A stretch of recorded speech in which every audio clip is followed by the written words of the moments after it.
Nuestra calidad asistencial, por muy buena que sea, no basta para asegurar el éxito de nuestra pequeña empresa. El nivel medio de la calidad o de la calidad profesional de los médicos en nuestro entorno es muy alto, tanto en la medicina privada como en la medicina pública. Y esto los pacientes lo saben. Estamos aquí hablando de iniciativa privada y, por tanto, la premisa de que la competencia es sana es cierta. Para poder competir, por lo tanto, no basta con la excelencia profesional. Al paciente le hemos de ofrecer algo más, le hemos de ofrecer servicio. Esto significa eficiencia, significa imagen, calidad aparente, etc. En el primer foro que realizamos aquí hace 2 años, ya manifestamos, y hoy se ha manifestado claramente, que el futuro de la medicina privada no pasa por el médico que trabaja aisladamente,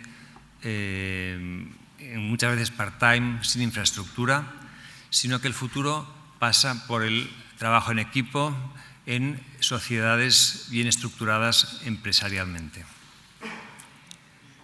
El sector, tal como se ha dicho, ha cambiado mucho en los últimos años, tanto en los pilares del sector asegurador como de los hospitales o clínicas, pero también en el médico.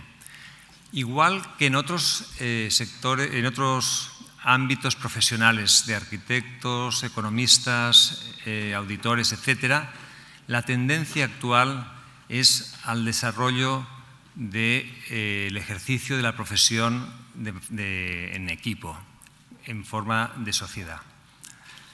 Esta tendencia, que es de origen anglosajón, nos ha llegado a nuestro entorno con varias décadas, más de una, varias décadas de retraso.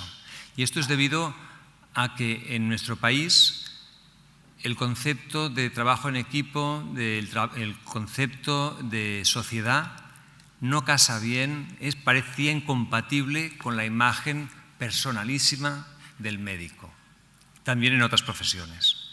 El médico, estábamos acostumbrados al médico gran figura que está por encima del bien y del mal. Hoy en día se va hacia un equipo de buenos profesionales. Hoy vamos a hablar del médico como empresario, vamos a hablar de los problemas que tiene en su consulta, de los problemas que tiene en su equipo, con sus socios, de sus éxitos, de sus fracasos, de cómo prevenirlos. Vamos a hablar o intentar hablar de gestión estratégica. ¿Qué queremos ser en el futuro? ¿Cómo hemos de llegar ahí? También hablaremos de gestión operativa del día a día. ¿Qué hemos de hacer para que nuestras consultas, nuestros equipos, nuestras sociedades sean más eficientes y al mismo tiempo más rentables? Hay un tema que hay que analizar y que no ha salido, pero que yo quería plantear. En la medida de que hay que renovar el concepto societario y de trabajo en equipo, el médico está acostumbrado a trabajar en equipo. Lo que no tiene tan claro, excepto algunas excepciones, que las hay muchas, es trabajar en equipo societariamente, que esto es otro concepto que ahora me gustaría hacer un comentario al respecto. Hay otro aspecto claro. Tenemos una profesión muy envejecida. Si miráis este cuadro, estamos que la media edad de la profesión médica es 50 años. Horror, ¿eh? Esto no es una pirámide ni es nada, es un rombo mal hecho. Si os fijáis, en el círculo está la complejidad entre 55 y 60 años. Cuando la transición política el año 75 se abrieron las facultades y aquí tenemos la situación de estas facultades abiertas sin números clausus y esta gente, estos señores, entre ellos yo y muchos de los que estamos aquí, nos jubilaremos de aquí 15, 20 años y nos encontraremos que de aquí 15 años habrá una disminución muy importante del número de médicos. Este cuadro nos hace una referencia muy importante. ¿Cuál es nuestro colectivo? Nosotros somos 30.000 médicos, de estos el 18% son extranjeros. Pero si os fijáis, a partir del año 2007, la línea amarilla, que es el número de médicos extranjeros que se han incorporado al Colegio de Médicos de Barcelona, en porcentaje, sobre unos 1.200 anuales, en porcentaje los números son muy importantes. Es decir, fijaros, en una situación de crisis total como la que tenemos ahora, el colectivo más importante que se incorpora al Colegio de Médicos de Barcelona son extranjeros. Hoy, el 42%. Por cierto, no sabemos sus conocimientos, ellos tienen que pasar un proceso de homologación de papeles. Si miramos otros países como Inglaterra, Estados Unidos, etcétera, etcétera, hay otros planteamientos, pero esta es la realidad. Sí que es verdad que también en la medida que estos señores entran, también tienen más capacidad de movilidad y en este cuadro vemos los que se van. Si queremos, luego vemos. Santiago, ¿ibas a opinar algo sobre esto? Sí, no, yo creo que uno de los riesgos que tiene el cómo enfrentamos esta tendencia, que las cifras son claras, es pensar que los que vengan van a ser peores. O sea, yo creo que los que vengan, por estadística pura, van a ser iguales o incluso, si miramos esa pirámide de edades, serán mejores. El médico de 59 años va a tener que competir con uno de 37, con muchas más ganas de hacer horas y con muchas más ganas de salir para arriba porque viene de un entorno mucho peor. ¿A quién van a elegir las aseguradoras y los hospitales? O sea, yo creo que el hacer la tesis de no, es que los que vengan van a ser peor, es tratar de no reaccionar. Yo, si me permite, sobre esto, sí, porque es importante. Sí. A ver, tienes toda la razón. Sí. Yo pienso, desde la perspectiva de la formación, son mejores. Otra cosa es el sector lo que pide para la formación de estos profesionales. ¿Qué pide el sector privado para la formación? El profesional, el médico, se forma en una universidad básicamente pública, financiada públicamente, y hace la especialidad en un ámbito público. Esto hace que el concepto de gestión es nulo. Yo quiero ser un poco más, desde esta perspectiva de la formación. El médico de 30 años especialista, principio, los recursos siempre le han caído del cielo desde la perspectiva más bien vista. Todo y que en este momento también hay problemas del sector público. Lo digo porque esa capacidad de necesidad, hoy hablamos de gestión, no hablamos del ámbito clínico, hoy por hoy no estamos haciendo nada para que cambie esta formación de estas personas que se incorporan al trabajo. En esa pirámide era curioso también, edad-sexo, que en la parte baja los jóvenes son mujeres. Por debajo de los 50 años, todo eran mujeres. Que tendrá sus implicaciones buenas y malas de cara a la gestión del futuro. Eso tiene su explicación. Claro. Santiago, a ver, ¿cómo surge una sociedad? ¿Y por qué asociarse? Y ahora vamos a filosofar. Bueno, yo creo que las sociedades en general hasta ahora surgen por accidente. Yo creo que vivimos todos mucho por accidente.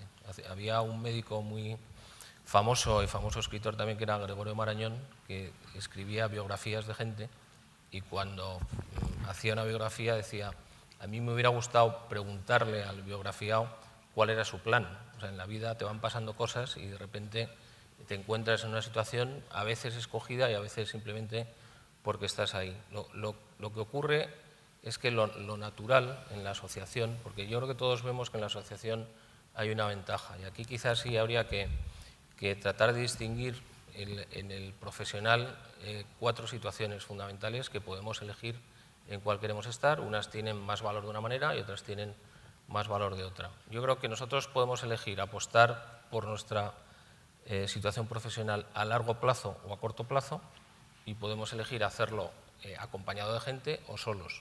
O sea, el profesional, buen profesional que elige hacerlo solo y no le importa mucho el plazo, vive más en el día a día, pues si habláramos de un cirujano, pues se enrola en un sitio, él hace su actividad, su actividad profesional le da su retorno vocacional y va pasando de un sitio a otro y está donde está más cómodo. Él, si es bueno, pues genera un retorno, pero nunca crea valor.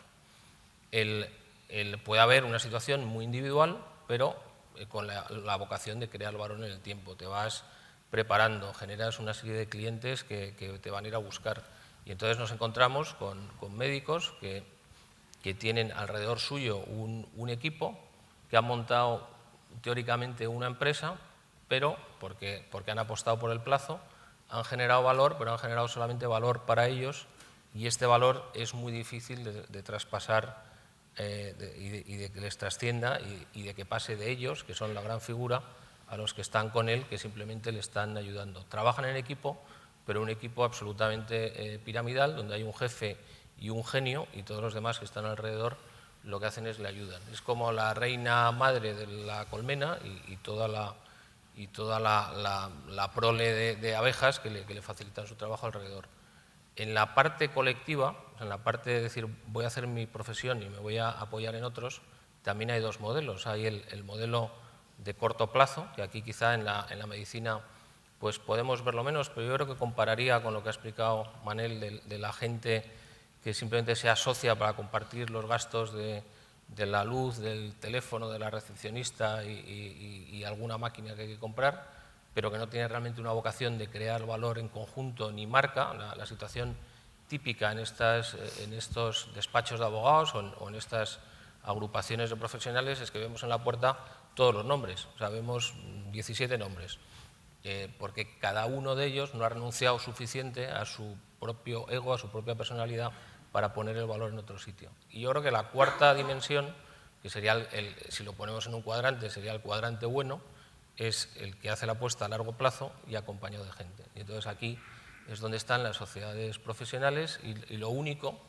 es que el salto de cualquiera de las otras opciones a esta no es racional, es intuitivo. O sea, tú debes creer que esto es mejor, porque si haces un cálculo de retorno respecto a riesgo, no te sale necesariamente mejor. Ahí es donde entra el tema de la caza del ciervo, que luego me lo preguntas y lo cuento.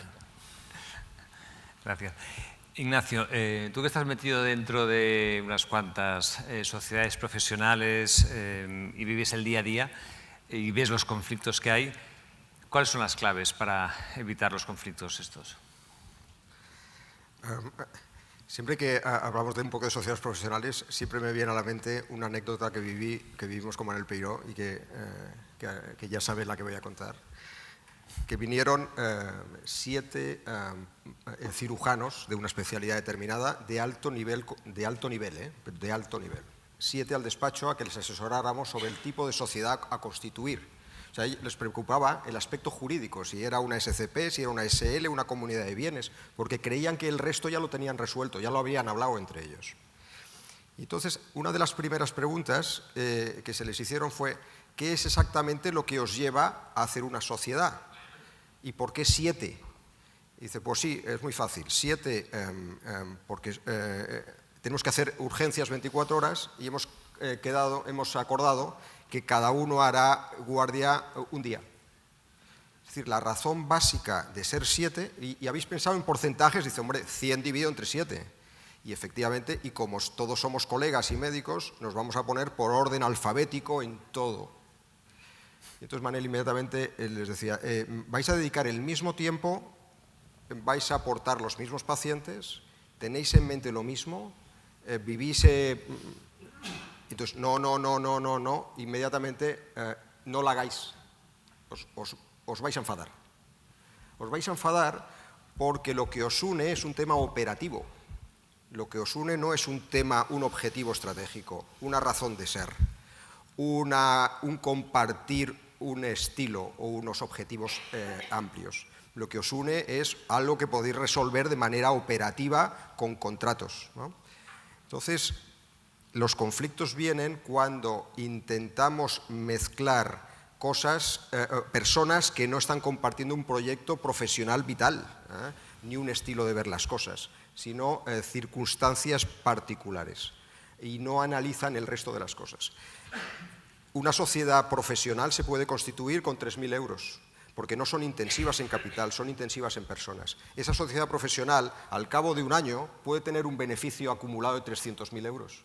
Y el que ha puesto 1.000 euros tiene derecho a un tercio de 300.000, cuando a lo mejor el resto de los socios dicen, oye, pero si es que tú no has tirado del carro. Bueno, yo puse 1.000 euros y ahora tengo derecho a un tercio del voto y a un tercio de los beneficios. Eso es frecuente en las sociedades profesionales, que no son intensivas en capital, sino en personas. Si el capital tú pones dinero y pones dinero falso, te falla, pero si pones la persona y la persona te falla, entonces ahí viene el conflicto. Marc, tú en el Colegio de Médicos también tienes Sí, información, ver, porque pasan conflictos cada día. De alguna forma hemos mediado también con sociedades en razón de los parámetros que estáis planteando. Nosotros detectamos los problemas en la línea de lo que habéis comentado, que estoy absolutamente de acuerdo, en el objetivo de la sociedad, que a veces es fiscal, financiero, de reparto de gastos, hacer guardias, etcétera, etcétera. Y entonces no hay acuerdos en lo fundamental, que la sociedad civil profesional, que estamos de acuerdo que es ideal para el ámbito en que nosotros planteamos cómo agrupar a los médicos, hay 3 temas clave. Primero, el tema de formación, que esto va aparte, pero que es fundamental, de las capacidades de conocimiento de los diferentes profesionales, pero esto va aparte. Y ahora hay 2 temas claves: sistemas retributivos y sistemas de cómo se incorpora y cómo se cesa en la actividad en la sociedad. Estos son para nosotros un poco los 2 parámetros de más complejidad y en la que detectamos más problemas.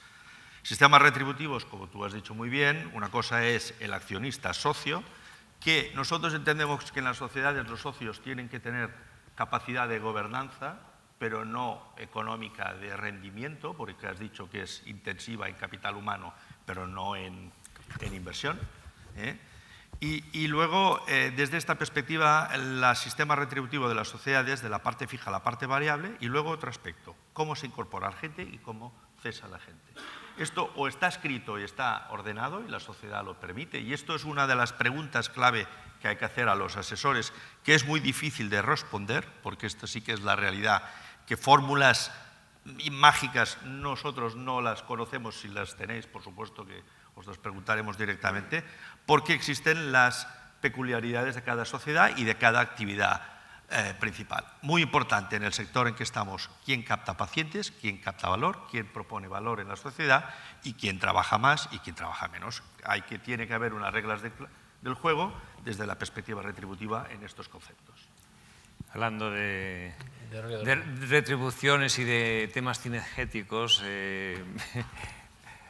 Santiago, Bueno, ¿qué piensas? a lo mejor me alargo un poco, pero ya te cortaré. Yo creo que si estamos en la parte de arriba, si hemos visto el cuadrante antes, ahora estamos analizando cómo tiene que ser el modelo de organización donde nos hemos puesto de acuerdo con otros para hacerlo mejor. Entonces, yo creo que ahí el sistema retributivo, lógicamente, es la fricción más inmediata, que es lo que estabais explicando, pero ocurre que para solucionar los problemas retributivos y que al final los problemas retributivos son consecuencia del ego. Si en el fondo en los niveles que estamos hablando no hay un problema económico, hay un problema de valor relativo, y se sabe que una persona le subes el sueldo un 20% y al que está al lado suyo haciendo el trabajo se lo subes un 21%, y al del 20% le has hecho la persona más infeliz de la tierra.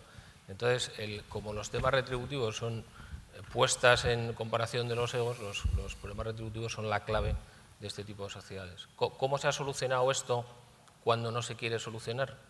Pues se va a un sistema que lo llaman los americanos el eat what you kill, que consiste en que se define muy bien qué es lo que hace cada uno y al final cada uno se lleva el retorno exactamente de lo que hace. ¿Qué ocurre con este sistema? ¿Qué es bueno? Pues que es un sistema de corto plazo en el cual tú eres una parte de esa manada de lobos que está haciendo presas, y lo que haces es, cuando coges una, te la comes tú y no la compartes, pero bueno, yendo juntos pues tienes una cierta ventaja. ¿Qué problema tiene este modelo? Que no construye ningún valor.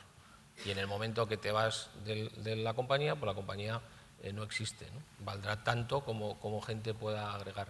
Cuando nosotros hablábamos de esto, porque de estas cosas hemos hablado mucho con estos señores, poníamos una metáfora que no es invento nuestro, sino que esto lo explicó Rousseau hace muchos años, para explicar por qué las sociedades se organizan políticamente y se dan unas ciertas reglas, y la gente entrega su pistola porque piensa que es mejor que la justicia la administre otro, que no ir pegando tiros por la calle cuando alguien te ha caído mal. Entonces, Rousseau, para explicar porque esta idea de evolución que tiene el ser humano aplica. Ponía un ejemplo cinegético que es el de la cacería de la liebre o la cacería del ciervo. Y él lo que decía es que todos, en el modelo individual, podemos salir al campo, coger una liebre y nos comemos la liebre, con lo cual nuestras necesidades están colmadas. Pero eso nos exige todos los días ir a buscar la liebre. Cuando nos hacemos mayores, pues a lo mejor nos va a costar más hacer la liebre y a lo mejor nos pasamos de repente unos días que no hay liebres y comemos menos. Entonces, ¿qué ocurre?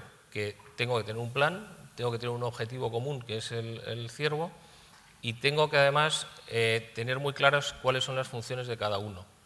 Y sobre todo tengo que tener la confianza de que si el ciervo se caza, pues cuando lleguemos al ciervo no se lo van a haber comido los que lo hayan cazado y van a esperar para que nos lo podamos repartir. Bueno, pues esta metáfora es la realidad de lo que hace una sociedad. Se pone de acuerdo en una serie de cosas para conseguir un objetivo que, siendo común, puede ser mayor. El problema que tiene esto, porque sobre esto se ha estudiado bastante, es que cuando haces los famosos juegos de decisión, la decisión de cazar ciervos no es mejor que la decisión de cazar liebres. O sea, desde el punto de vista cuantitativo, seguramente nos saldría mejor cazar liebres, porque en la caza del ciervo tenemos el riesgo de que alguien nos engañe y al final hagamos todo el esfuerzo y no tengamos el retorno. Solamente es posible hacer esto si hay confianza. Entonces, yo creo que todos los procesos que tiene que tener una sociedad profesional, sean escritos, sean de relación, tienen que ver con la generación de esa confianza.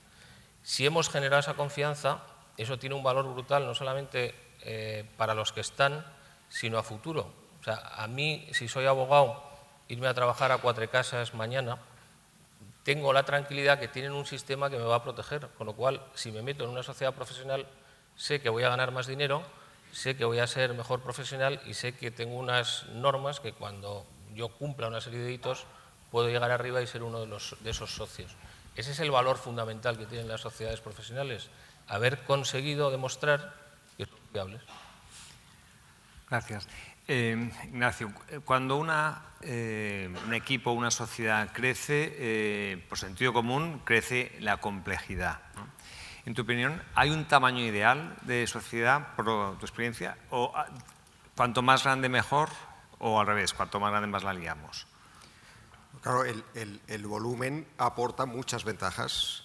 Ya se ha dicho, si los márgenes de contribución de cada acto médico se reducen, para obtener margen absoluto total tienes que aumentar el volumen. Entonces, el volumen aporta ventajas económicas, aporta ventajas de calidad, de especialización, de competitividad, muchas ventajas. Pero tiene el inconveniente de que aumenta la complejidad y, en consecuencia, aumenta la necesidad de capacitación para gestionarla. Pero como ese crecimiento se puede hacer de manera paulatina, cada sociedad profesional puede decidir qué nivel de crecimiento se encuentra cómodo, que es un poco lo que se ha hablado. No hay un modelo que es aplicable a todo el mundo. Cada uno tiene su estilo de ver la vida, su estilo de hacer las cosas, y puede llegar a un nivel, a un volumen que diga, a partir de aquí ya el beneficio adicional no me compensa con el complejidad o con el coste adicional. De tal forma que yo creo que es muy difícil decir este es el volumen ideal para una sociedad profesional. Lo que sí digo es que el crecimiento, la complejidad crece exponencialmente. ¿Por qué? Porque se incorporan personas, y las personas son cada una su forma de ver la vida, sus opiniones, sus egos, sus afinidades personales, y eso hay que saber gestionarlo. Y luego, independientemente, existe una hipertrofia o un desarrollo del área administrativo-financiera que tiene que ver con el aumento de papeles, los aumentos de Excel, los aumentos de sistemas de información no integrados, que eso es más fácil de automatizar, con procesos, con informatización. Ahora bien, la interacción entre personas de una organización que va creciendo, pues eso requiere arte, ¿no? Que dicen el arte de la gestión, ¿no? La gestión es un arte. Por eso es muy importante que las organizaciones estén lideradas. O sea, tiene que haber siempre líderes. Líderes que sepan llevar la organización a donde quiere ir. Entonces, eso que decía yo antes de por orden alfabético, porque todos somos colegas, bueno, pues no suele funcionar, no suele funcionar. Las organizaciones necesitan líderes, las capitalistas, las profesionales y todas. Yo sobre esto que lo quería apuntar, el concepto de liderazgo es clave. El líder no siempre es el mejor clínico, el mejor cirujano y el más listo del mundo, sino es el que tiene capacidades de relaciones y capacidades humanas que hay que detectar. Y al líder se le tiene que reconocer. Eso es clave. Y reconocer el valor que aporta el líder a la sociedad. Lo que estamos viendo y estamos acostumbrados, como son sociedades, primero, que como trabajan mucho porque van por acto médico, hay poco tiempo para la gestión, para planificar, de acuerdo con lo que se ha comentado. Y entonces es importante que los socios, que hay socios que son muy clínicos y que quieren trabajar, tienen que saber detectar el liderazgo y darle el valor y darle tiempo a este liderazgo para poder gestionar y para saber preguntaros a vosotros, que es otro elemento clave. El problema que tenemos los profesionales es por la falta de formación, es que no sabemos preguntar lo que queremos y es un problema. A veces, por lo que vemos, hay veces que en razón de la pregunta los gestores, los abogados o los gestores, les cuesta mucho identificar lo que es el problema para apostar soluciones. Y a veces son soluciones desmesuradas o informes, yo he visto informes, con perdón, así de largos, que desde la perspectiva médica son difíciles de entender. Y es así, yo he visto, es así. Entonces, encontrar esos líderes es clave. Esos líderes que son los que tienen que aportar ese valor reconocido y que este valor se traslade afuera de la propia organización. Yo antes comentaba, y lo vuelvo a decir, la necesidad de plantearse nuevos sistemas de negociación. Y esto ya me voy de la organización, pero son claves. Y si estos líderes luego no se agrupan, no se podrá negociar en razón del problema del sector, que es esa concentración lícita. Y ese liderazgo es clave desde la perspectiva nuestra, importante para detectar esos líderes por especialidades, por ámbitos de actividad, por tecnológicos, en razón de las diferentes actividades, o médicos de atención primaria o médicos de familia, pero son claves para poder hacer avanzar ese sistema. Yo quería matizar una cosa respecto al líder, que viene un poco de nuestra experiencia. Las sociedades profesionales, por supuesto, la gestión de cada una de ellas es un arte, porque hay personas y no hay reglas fijas y hay muchos estilos. Nosotros hemos llegado a este tema porque, bueno, pues Avante es una compañía que creamos 4 socios en el año 2001, empezamos a pensarla y lo hicimos con la vocación de que fuera un partner, y lo hicimos desde el principio en la idea de que la actividad del asesoramiento financiero, que tiene, o sea, no salvamos la vida, pero salvamos la situación económica de la gente, y eso necesita un tipo de profesional especial que nosotros queríamos desarrollar. Empezamos 4 socios, ahora somos 14 y tenemos 20 y tantas personas que están en un proceso de llegar a ser socios. Lógicamente cada uno tiene su estilo y nosotros lo que hemos hecho ha sido irnos a los sitios donde saben más de esto para trabajar para nuestro modelo, y luego, como nos hemos encontrado que nuestros clientes nos piden que les ayudemos porque se encuentran con la misma problemática que nosotros, pues hemos ido a ayudarles en muchos sectores. Con lo cual, no estoy hablando solamente de los médicos con los que ya tenemos una experiencia, no solo con vosotros, con lo cual lo que diga malo no es de estos señores, puede ser de otros, pero esto pasa en otras actividades. Normalmente, lo digo en general y luego lo digo del médico, el que es muy bueno en su práctica y en general en este tipo de profesiones técnicas, que el que tiene el don se siente por encima del resto, es muy difícil, prácticamente imposible, que le demos ninguna credibilidad al que no tenga el mismo rango profesional que nosotros. Pero no solamente que se haya sacado el título, sino que sea alguien con el que nos sentaríamos para comentar un problema. O sea, es muy difícil que haya una organización de genios de publicidad gestionada por un administrador que simplemente lo que les va a decir, no, tenéis que ir por aquí, porque es que cada uno de ellos se siente muy superior intelectualmente como para que le tenga que decir por dónde tiene que ir. Con lo cual, el líder tiene que salir dentro de los que están en la práctica. No puede ser un profesional, si no sería muy fácil, pero es que liderar es complejo. Entonces tiene que haber una autoridad moral que no la tienes si no tienes el dominio de la práctica. En los médicos es mucho peor todavía. ¿Por qué? Porque un médico es una persona que salva a personas. Entonces, a lo mejor te vas a casa, si eres cirujano, y le has arreglado la vida a mucha gente. Entonces, claro, tu nivel de consideración y de autoestima es muy alto. Si salvas a personas, pues no te van a decir nadie cómo tienes que gestionar determinadas cosas. Con lo cual, yo creo que hay que entender que el líder tiene que salir de dentro. Por eso hay tan pocas sociedades profesionales médicas, por eso tiene tanto valor que las haya, porque habiendo pocas, la que lo sea va a tener unas ventajas clarísimas a futuro. Siguiendo con el tema, me refiero a Ignacio, un médico que forma parte de una sociedad profesional puede permitirse el lujo de decir esto de la gestión no es lo mío y desentenderse del tema. ¿Y cómo se liga esto dentro de una sociedad? Es para Ignacio, pero aquí me gustaría que opine todo el mundo, claro. Ahora dicen, la pregunta es, ¿todos los médicos sirven para la gestión? ¿Todo el mundo sirve para jugar a fútbol? Pues cada uno tiene sus habilidades personales que con el entrenamiento se pueden mejorar. Pero si entrenan lo mismo dos, uno con capacidades y otro sin capacidades, lógicamente va a ganar el que tiene más capacidades. Y al final, leía un libro de las áreas grandes cerebrales, dice, pues el que está es el estratega, el comunicador, el especialista. Bueno, pues hay gente que se siente mejor especializándose en una cosa, gente que tiene habilidades estratégicas de ver la jugada y gente más comunicadora. Yo creo que esa es la gran ventaja de las sociedades profesionales, que el profesional que se siente incómodo liderando o hablando con personas y se siente más cómoda en su área de especialización, porque cuando le sacas de ahí sale de su área de confort, la sociedad profesional le arropa y le permite desarrollar su actividad profesional porque hay otro que es más estratega o es más comunicador. Pero lo que cada uno tiene que ser consciente de que uno está pendiente de que venga el animal y otro le lanza en su función de sus habilidades. Pero ¿qué ocurre?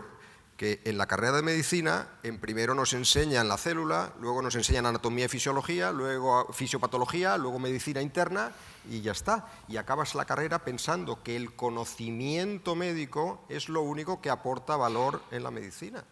Y entonces el especialista tiene tendencia muchas veces a quejarse de que el estratega o el comunicador no hace nada. ¿Cómo que no hace nada? No hace nada asistencial, pero está haciendo mucho organizativamente.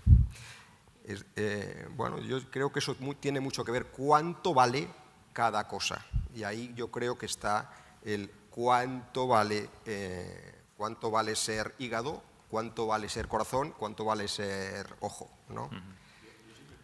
Todos los médicos gestionan, todos, desde el primero al último.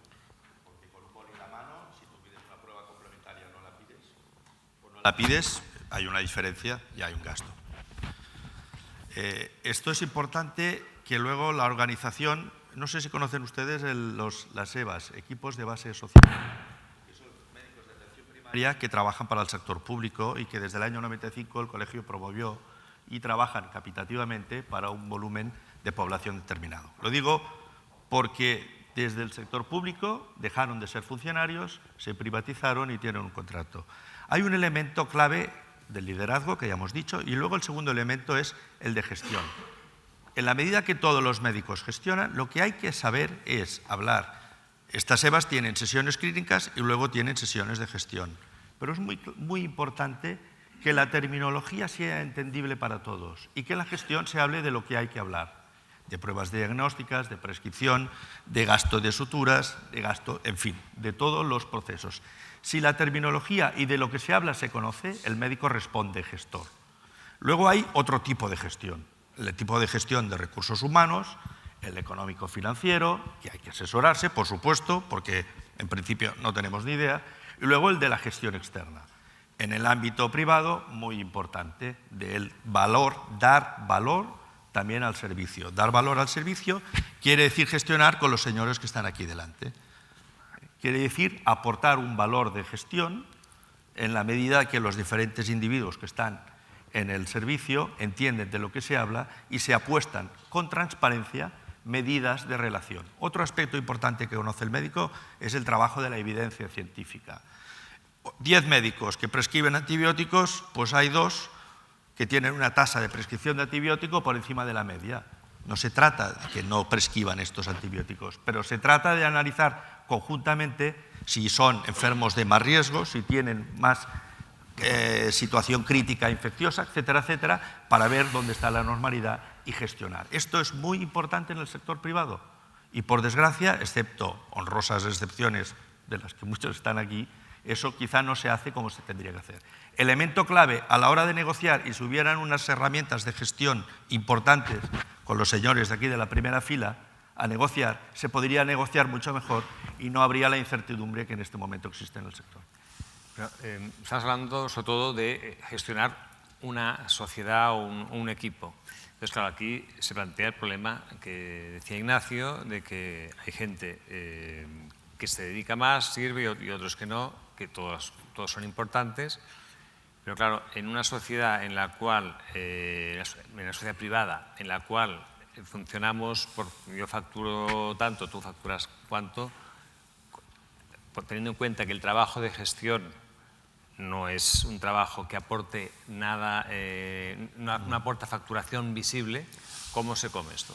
Esto es un poco lo que decía Santiago, explícamelo un poco en términos prácticos. Yo creo que hay una idea que sería bueno. Yo creo que esto que está pasando aquí es bueno porque se trata de coger perspectiva, luego se vuelve todo el mundo a su sitio y seguimos haciendo lo de todos los días, ¿no? Pero de vez en cuando coger perspectiva. Yo creo que precisamente si vemos cuál es el problema en el mundo en general, aquí, que lo hemos estado viendo antes, es que necesitamos mucha más eficiencia en la gestión de la sanidad. O sea, el mundo va, y sobre todo las zonas del mundo más prósperas, que es donde hay más dinero para pagar por la salud, cada vez se están haciendo más mayores.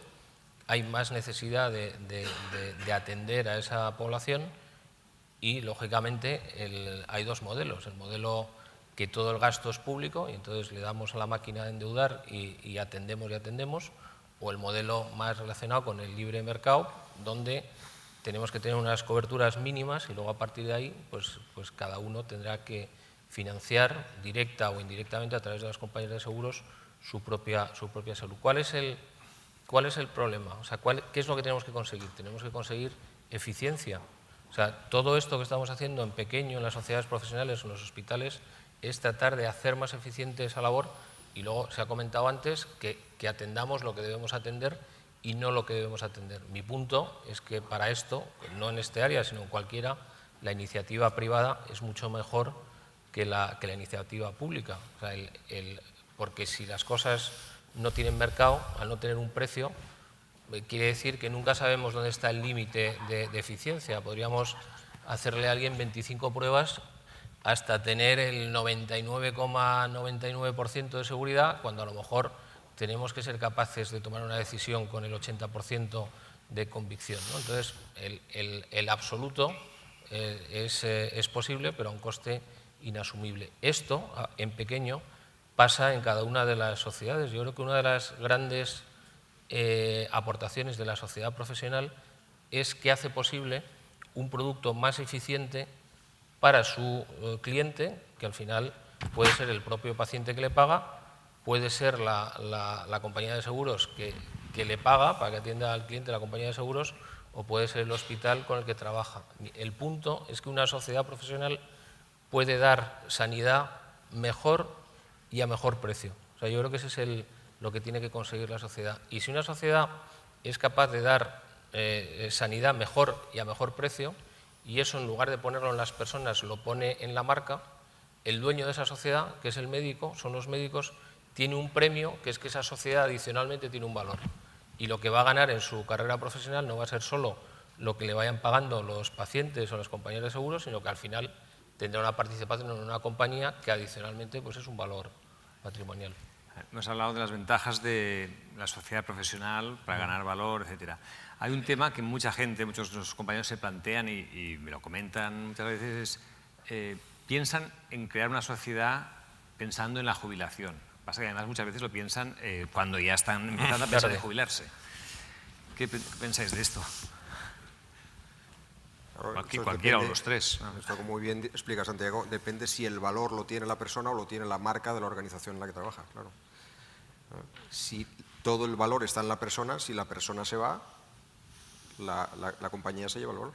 Pero si la compañía tiene el valor, la persona que se va se puede llevar una parte de ese valor que se queda. Me estoy refiriendo a que tienes que crear la compañía, evidentemente, antes de... No puedes crear una sociedad para que dure cuando me voy a jubilar. Exacto. Para que... Voy a vender mi consulta ahora porque me voy a jubilar mañana. La mala noticia de las sociedades profesionales, bueno, la mala noticia es que es algo que implica complejidad. La buena noticia es que no se improvisa. Es decir, que todo el camino que tienes andado es muy difícil que luego te pillen, porque no se improvisan las cosas. Es una tarea constante de estar encima, de ir mejorando, y cuando uno, ¿no?, es aquello que dice, cuando me analizo me deprimo, pero cuando me comparo me animo.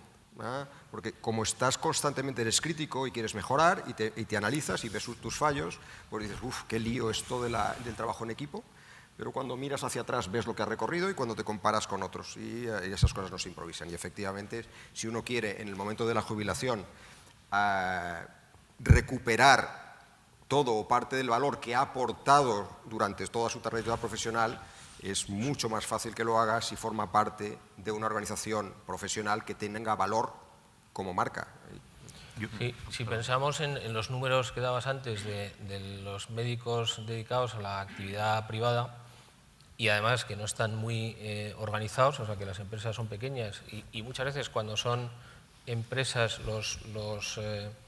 hay un socio y luego gente trabajando para ese socio, yo lo que claramente se ve que hay una potencialidad en ese sector de concentración.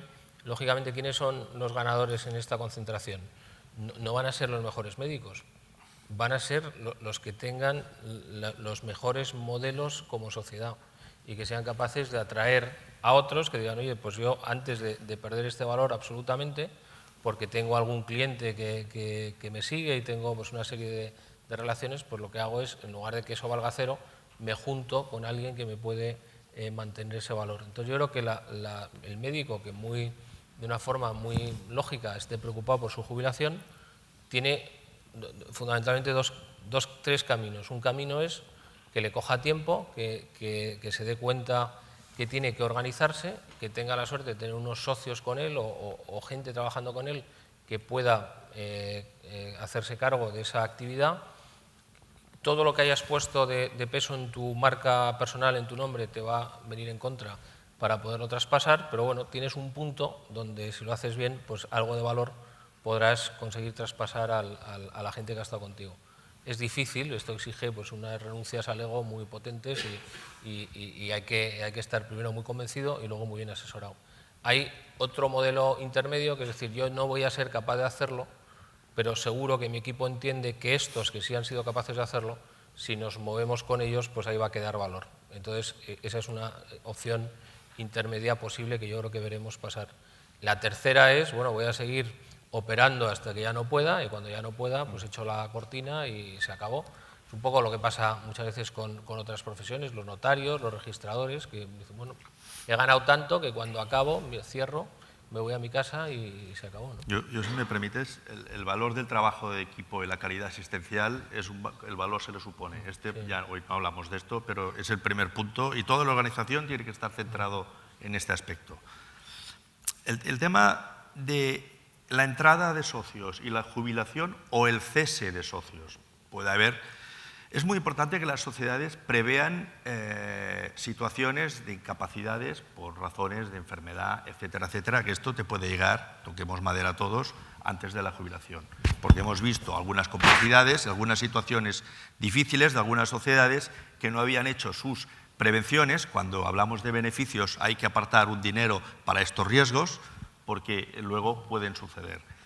Luego está la persona que llega y se quiere jubilar. Esto es elemento clave, tenerlo escrito, porque es una situación de conflictos. Y es humano y es así. ¿Qué se plantea? Hombre, como son sociedades que el valor principal es el trabajo, no se tienen que capitalizar mucho, depende de si tienen que ser radiología, tienen que invertir, pero generalmente el valor principal es el trabajo.